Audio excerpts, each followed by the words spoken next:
From disturbing footage to allegations of physical violence to damning texts, we are breaking down some of the biggest blows to the defense so far in the Sean Diddy Combs sex crimes trial. As we are in the heart of week 2, we discuss these potential losses for the defense, but don't be so quick to think that this is a straightforward conviction. Welcome to Sidebar, presented by Law&Crime. I'm Jesse Weber.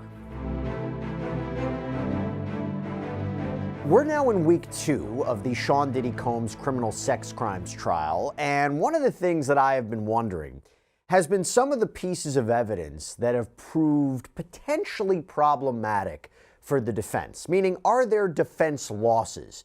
And by the way, this is coming from somebody who said that I think the prosecution's case is not a slam dunk. It's complicated when you talk about racketeering and sex trafficking. Those elements are not so straightforward. It's not just the jury accepting that Combs allegedly beat an alleged victim up or sexually assaulted them. These aren't state charges. These are federal charges. They're very, very specific elements that the prosecution needs to prove. Like for sex trafficking, you need to prove that Combs recruited, harbored, transported, maintained victims to engage in commercial sex acts by using force, fraud, and/or coercion. Racketeering conspiracy, the top count. Criminal enterprise, pattern of racketeering activity with at least 2 underlying crimes like forced labor, kidnapping, arson, sex trafficking, bribery, criminal agreement to do this. It's high burden. It's a high burden. Can the prosecution meet it?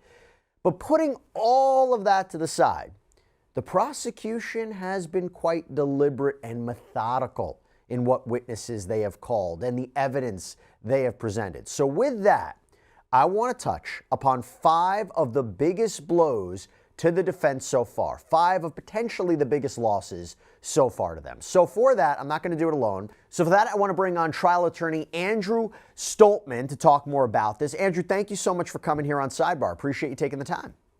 Anytime. Thank you.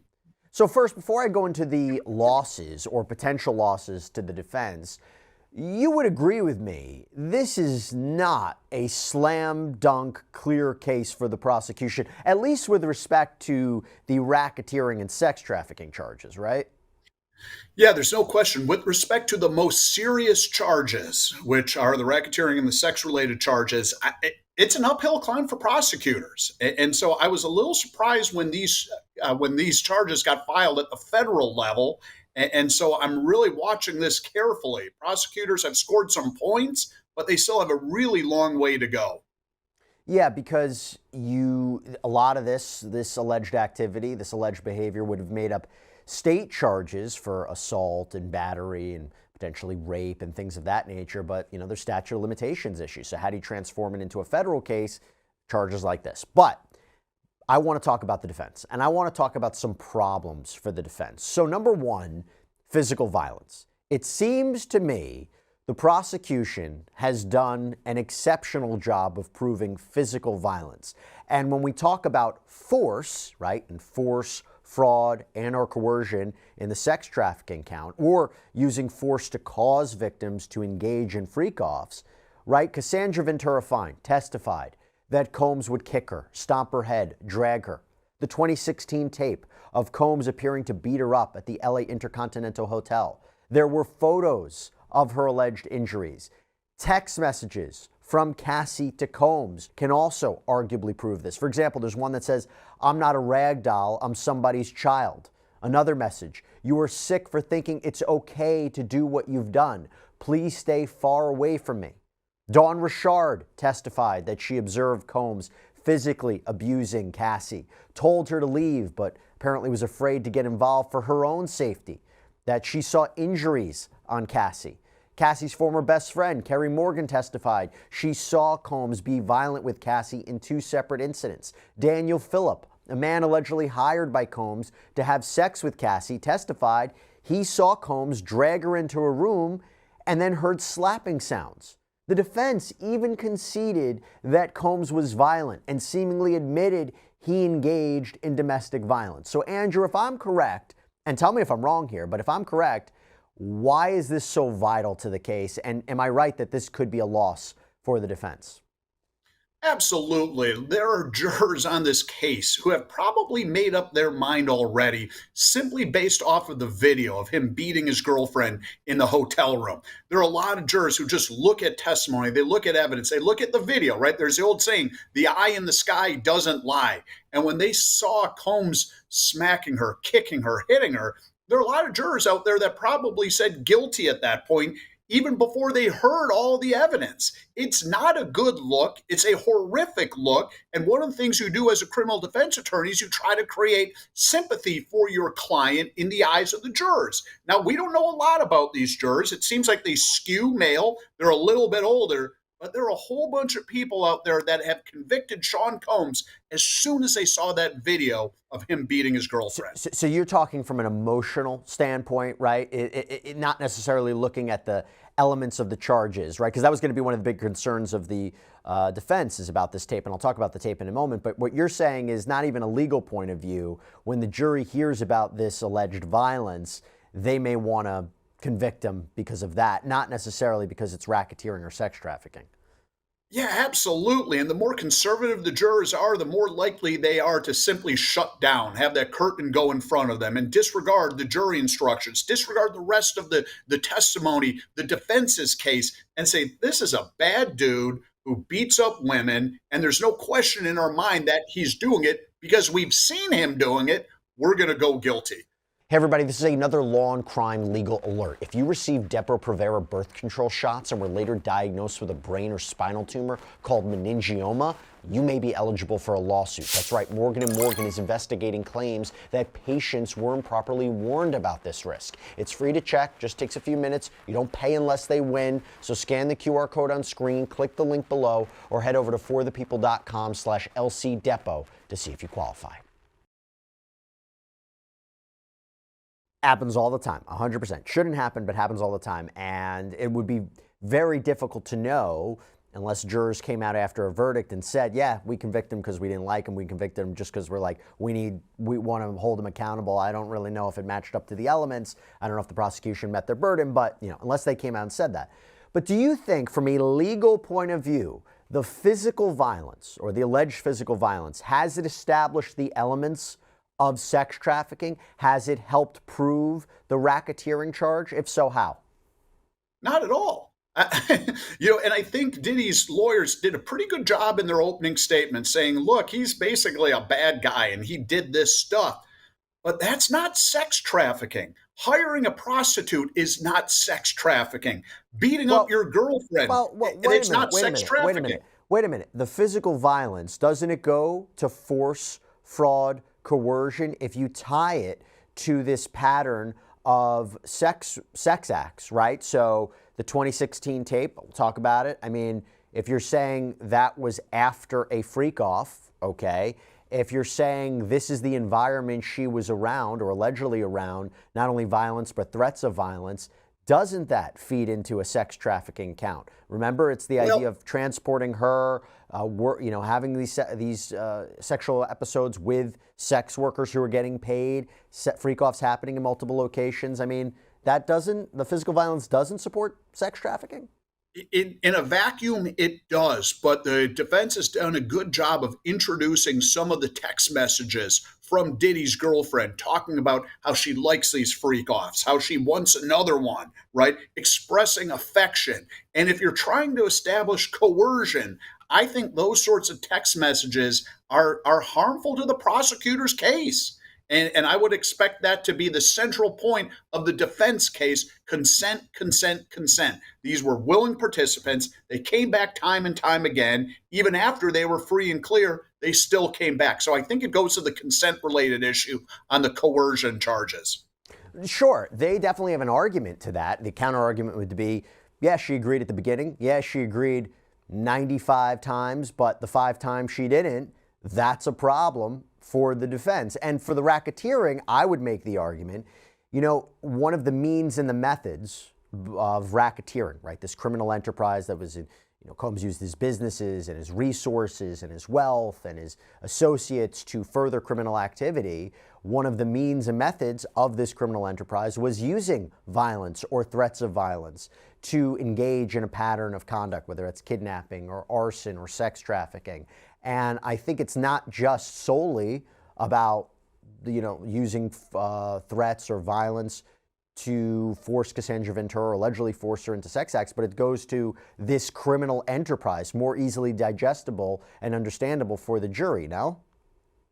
Yeah, I would agree with that. And that's clearly the angle that the prosecutors are going down, the track they're going down. But that kind of leads to the second point, which is the credibility of some of these witnesses. I mean, there's the old saying, conspiracies crafted in hell don't have angels as witnesses, right? We have witnesses in this case. Prosecutors called a male escort, right, to substantiate some of these allegations.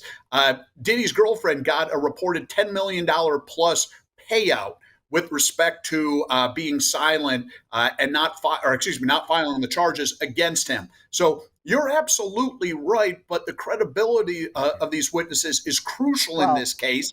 And I think that's one of the areas where the prosecutors have an uphill climb. Let me real quick about the settlement. So she settled with Sean Combs for purportedly $20 million, then cooperated with the government. Not sure why. She didn't, it's not like she was in the middle of litigation and then, a favorable verdict would help her a lot. I mean, I don't know what the incentive would be for her to help. And then with the $10 million with the Intercontinental Hotel, I imagine the prosecution could say, yeah, she deserved it. Nobody called police. The tape was essentially hidden. How does that affect her credibility? I'll give you a quick point on that as we talk about it. No, great point. That's what the prosecutors are going to argue. I guess Diddy's lawyers are going to come back and say, look, this is an ex-girlfriend. She's now married. She's upset with him. She got a huge payout. Attack her credibility. Will it be effective? I don't know, but I think that's the route they're going to take. So in the veil of, we're talking about potential losses to the defense. I mean, we know that as soon as it came out that this footage of the March 2016 alleged attack on Cassie by Combs, that would come into evidence, right? Some form of it, whether it's cell phone videos of the surveillance footage, different angles of the surveillance footage. This was something that Combs' team had tried desperately to make sure a jury would not see. As soon as we knew it came in, it was going to be a problem for the defense. It's horrifying, to say the least. And again, the prosecution has asserted, and so has Cassie, that this was after a freak-off. So arguably, you have a more straightforward road to sex trafficking, right? Force, commercial sex acts. But Andrew, if the argument comes out, well, why didn't Cassie leave? 11 years of abuse, sex trafficking, she never left, called police, reported him. Well, fear of physical violence, look at the tape. If she didn't do what he wanted, that's what was in store for her. Can't the prosecution make that argument? They absolutely can make it, and they will make it. But I just think the length of the relationship that she had with Diddy, the text messages that she sent expressing, affection and wanting to participate in some of these freak-offs, it's not quite the open and shut case. I think it's probably going to be enough to have these jurors say, yeah, he's guilty on these charges. But it's still an uphill climb for prosecutors. It really is. This is not an easy case for them. What do you make of the defense saying, well, Combs was maybe going through drug withdrawal, he was irritable, and if that's some sort of, they said in their opening statement that tape, the 2016 tape, was indefensible, and yet they're making the point about him withdrawing from drugs and what state he was in. What do you make of that defense? That's a double-edged sword, because if I'm the jurors, I'm sitting there thinking, well, this aberrant, disgusting, horrific behavior, why did a guy who's worth a couple $100 million and famous and had so many women liking him engage in this sort of activity? Well, the jurors could possibly say he was on drugs, he was an alcoholic, he was a drug addict, whatever the case may be. But it certainly doesn't excuse his behavior. I think the defense team might be arguing this in part, if he is convicted, to be able to argue to the judge, look, you didn't have the proper mental state, the mens rea, to commit these crimes, therefore don't sentence him to the maximum. But it's a double-edged sword. They're kind of dancing on the head of the pin with that argument. Now let me move on to another potential loss for the defense, another potential blow to the defense's case. So a big part of the prosecution's case is establishing that Combs used not only violence and threats, but blackmail and financial control to get Cassie to do what he wanted. Again, important for sex trafficking, also part of racketeering. Cassie had testified that Combs paid for her rent, gave her cash, controlled her career. In fact, Combs' former assistant, David James, testified that Cassie told him, "Man, this lifestyle is crazy." And he told her, "You should leave," or "Why don't you leave?" And she responded, I can't get out," citing how Combs pays for her life, controls her music career. And he testified, "I just didn't think that she could easily leave." Kerry Morgan testified to the same thing too. This is Cassandra Ventura's former best friend. And then I'm reminded about the allegation that Cassandra Ventura made about the plane incident, where Combs allegedly showed her freak-off videos on a plane. She testified she felt trapped. Then after they landed, he wanted a freak-off.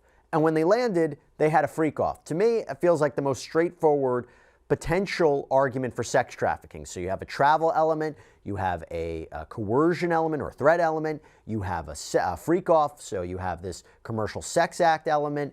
Andrew, do you think that this is a blow to the defense, this idea of control and that she can't leave?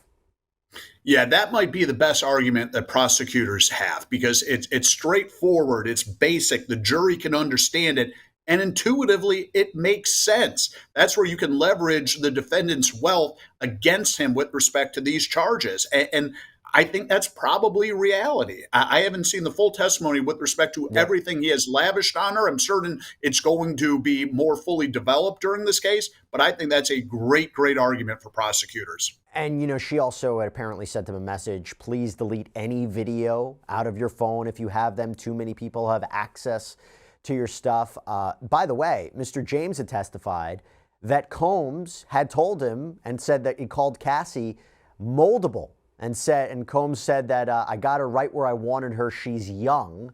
So, Andrew, you're hearing the prosecution, why they would want the jury to hear that evidence. The defense seemed to suggest, well, there were alternative interpretations here. Like he wasn't controlling her. He wasn't controlling her appearance, for example, to dominate her, but was providing constructive feedback because he was a fashion mogul. So this idea, again, of, 17-year age difference, started young with her, allegedly taught her a lot of, I hate to say this, but she even testified that, introduced her to certain sex acts. This idea of having control over her finances, career, moldable. Defense saying there's alternative interpretations here. How do you see it? There certainly are alternative interpretations, but I think the jurors are going to look at it and just kind of see through it. This is powerful, powerful testimony and evidence, right? Because P. Diddy is so wealthy, because he's in the music industry so substantially, because of her background, all of that kind of feeds right into the jurors' wheelhouse in terms of what was going on. I think that might be the reason. If Diddy is convicted, I think that might be the reason why he's convicted, because it's a really powerful argument. And then you had Dawn Richard, again, this former member of Danity Kane, who testified to witnessing the alleged abuse of Cassie, testified to feeling that Combs was threatening, that he allegedly made a statement to her that she should keep quiet about Combs' alleged abuse, saying, where he comes from, people go missing if they talk. And she interpreted that as, quote, that we could die. And so she was concerned for her safety to not intervene. There was also testimony that Combs himself and his team would constantly keep tabs on Cassie too. Kerry Morgan testified that Combs tried to use a hammer to break into Cassie's apartment. So this all goes to the idea of an environment of violence, an environment of threats, an environment where it's not so easy to speak up, not so easy to leave. Do you think that this is a problem for the defense to overcome? Yeah, it's certainly a problem, but someone like Dawn Richards, I mean, she has a lawsuit pending against Diddy, and I would expect that to be a central argument throughout the case, that all of these witnesses who have lawsuits pending against Diddy have an agenda. They have an incentive to convict him. Now, will that be enough for jurors to say, her credibility isn't substantial enough for me to believe her? I don't know, but it's certainly an attack angle for the defense. Oh, I will tell you, the cross-examination of Dawn Richard was something. Keep hitting her on inconsistent statements that she made, allegedly bringing up details now when she's testifying. There was testimony about, why did you seem to try to work again with Diddy or stay in contact with Diddy? A financial incentive, a lawsuit, always an important area for cross-examination. But I do want to move on to another part, another potential blow to the defense. So I think the prosecution has done an effective job at showing, did Cassie really consent to all of this? She testified to getting urinated on. Daniel Phillip testified that Combs directed he and Ventura to role play during these sexual sessions, the freak-offs, and what to do. And I think there's evidence to establish that while she may have initially agreed to the freak-offs and even encouraged them and set them up, that was not all the time. You have this alleged text from her to Combs saying, this is all we do. There's another time when she said she wanted to talk to Combs about freak-offs, and he guessed, quote, now you don't want to do it anymore? Oh, I already know. You so predictable. So having the jury believe that these freak-offs, maybe not all of them, but a portion of them were non-consensual is going to be key to this defense. Do you think that this is a blow to the defense as I've outlined it? That's so hard to say. I mean, some of these jurors may be sitting there thinking, look, if she didn't want to partake in this activity after the first one, she should have left. After the second one, third one, fourth one, fifth one. And I get the argument that, look, Diddy was controlling her through finances, through money, through coercion. And I get it. But I just think it's going to be hard for these jurors to think after partaking in so many of these that she was being forced into them. Look, I think the allegations with respect to the urination, I mean, it's so disgusting. It's so deprived that I have a feeling some jurors are just going to look past so much more of the evidence and say, this guy is guilty. But I think that kind of gets to the argument that the prosecutors have an uphill climb on some of these charges. It took place so many times. And some of these jurors are going to say, if she wanted to leave, she could have, and she. I think a lot of this comes down to psychological evidence. We did a whole other sidebar on this about how the prosecution is going to call their own forensic psychologist to testify about, or a psychologist to testify about their reasons why victims don't leave their abusers and coping strategies and things of that nature. And the defense, is going to call their own witness to rebut that. But there's problems. I mean, there's other evidence. The messages. One message from Cassandra Ventura Fine to Combs that says, going to FO on Tuesday. There's a conversation where it appears Combs is saying how his favorite times are when they FO'd and then made love afterwards, to which Ventura responds, yeah, I like those times. Combs writes, anything you need me to get or set up in case we want to FO? And Ventura Fine responds, oh, hit whoever would turn you on to see me with. And there's another message, wish we could have FO'd before you left, my period is over. So I agree with you. Those could be problematic for the prosecution's case and definitely something the defense is honing in on. Okay, now, going to a potential blow to the defense, I have to say Combs is facing 2 charges of transportation to engage in prostitution, okay? And these charges are with respect to 2 different victims, including victim 1, Cassie Ventura Fine. And just let me read what it says in the indictment. Combs transported, aided, and abetted and willfully caused the transportation of female victims and commercial sex workers in interstate and foreign commerce on multiple occasions with the intent that they engage in prostitution. Now, for purely purposes of alleged facts matching up to the elements, if you take as true what we've heard so far, it seems to me at least, Andrew, the prosecution could easily convict Combs of this. Because Ventura testified that freak-offs would happen with Combs and a male escort in New York, Miami, LA, Ibiza, Spain, Turks and Caicos. She explained how escorts were paid to have sex with her. She was shown photographs of alleged sex workers, like one called the Punisher, how at least one escort was used in multiple cities. There's a lot of talk about traveling. Daniel Phillip testified about being paid to have sex with Cassie while Combs watched. I mentioned before the plane incident with allegedly being shown videos of freak-offs. They land, and then they have a freak off, presumably with a sex worker. You don't need force, fraud, or coercion. It's like transporting people for purposes of prostitution. Andrew, to me, that feels like the toughest case for the defense to fight against, out of all the charges. Yeah, and it's basic stuff that these jurors can follow, they can understand. It's not very complicated. It's bad. It's disgusting. So those are the sorts of facts that these prosecutors just love jamming down the throats of the defense and, quite frankly, the jurors as well, because that's about as solid as it gets. So these prosecutors obviously want to play this up because it is nefarious, it is bad, and it is very important in this case.